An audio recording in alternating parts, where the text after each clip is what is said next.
Mais ce ne sont pas les seuls souvenirs de ce voyage. En fait, Jackie est furieuse. Elle vient d'apprendre que pendant qu'elle visitait le Taj Mahal, John, lui, était à New York, à l'hôtel Carlyle, en compagnie de Marilyn Monroe.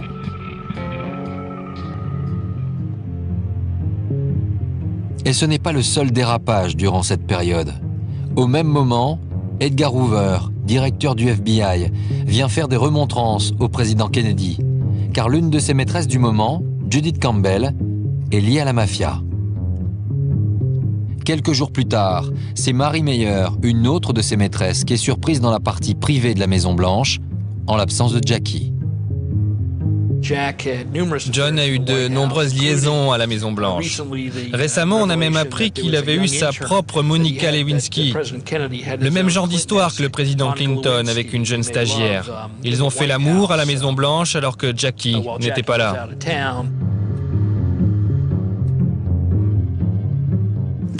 Jackie était obligée de fermer les yeux sur les liaisons de John. Elle n'avait pas le choix.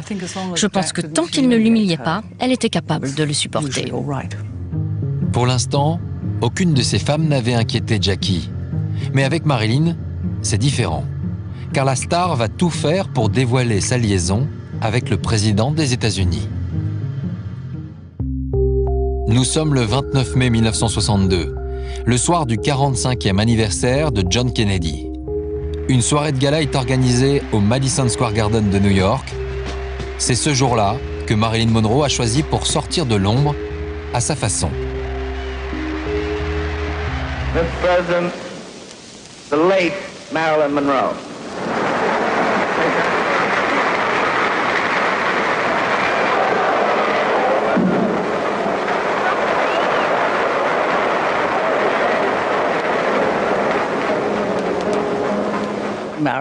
Marilyn était moulée dans cette robe couleur chair, recouverte de sequins, qui semblait cousue à même sa peau. Elle est arrivée sur scène et a chanté « Joyeux anniversaire, Monsieur le Président » avec cette voix lascive, mémorable.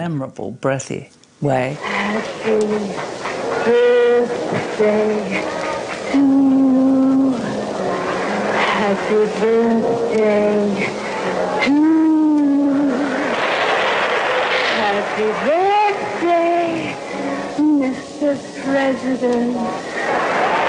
Happy birthday to you. I can now retire from politics after having had Happy Birthday sung to me in such a sweet, wholesome way. Au même moment, Jackie est partie faire du cheval en Virginie. Elle a tout fait pour éviter la confrontation, mais cette humiliation publique ne passe pas. Alors cette fois, elle a décidé de réagir.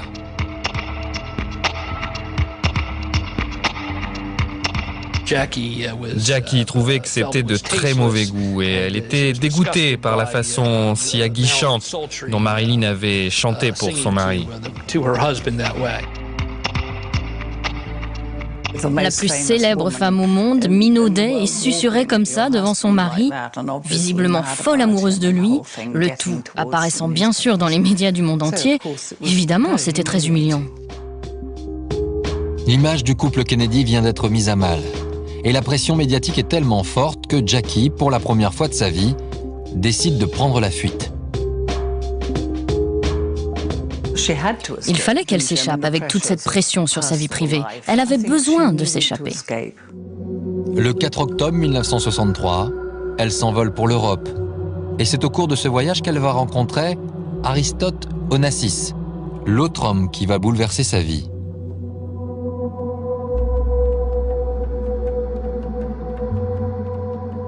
À ce moment-là, Onassis avait une liaison avec la sœur de Jackie. Et il lui a dit « Pourquoi est-ce que tu n'invites pas ta sœur sur mon bateau, à bord du Christina, pour qu'elle récupère ?» À cette époque, Onassis est armateur et il a un contentieux avec les Kennedy.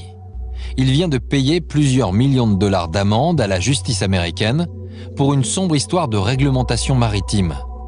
La venue de Jackie est une occasion en or pour régler ses comptes. Onassis a saisi cette occasion car il savait que ça allait mettre très en colère les Kennedy. Imaginez la première dame des États-Unis avec Onassis sur la Méditerranée. Ça pourrait être une gêne immense pour le président, sa famille et en fait pour l'Amérique tout entière si cela venait à se savoir. Elle est sur le bateau, le Christina, elle est sur l'île de Scorpios, elle est complètement isolée des États-Unis. Les États-Unis se trouvent à des milliers de kilomètres de là, hein. Donc elle a une certaine intimité. Hein. Elle est sous le charme. Jackie avait du caractère. Elle était déterminée à faire cette croisière pour punir John.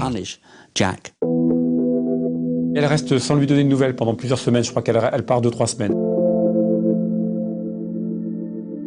Et là, par contre, c'est John qui lui demande de rentrer à la Maison-Blanche avant que les rumeurs, qui sont déjà européennes, viennent jusqu'au pays, aux États-Unis. La vengeance de Jackie a fonctionné. John est jaloux et lui demande de ne plus jamais revoir Onassis. Jackie finit par pardonner l'affaire Marilyn et décide alors de rentrer aux États-Unis. Elle veut surtout sauver les apparences car la campagne pour les présidentielles vient de commencer.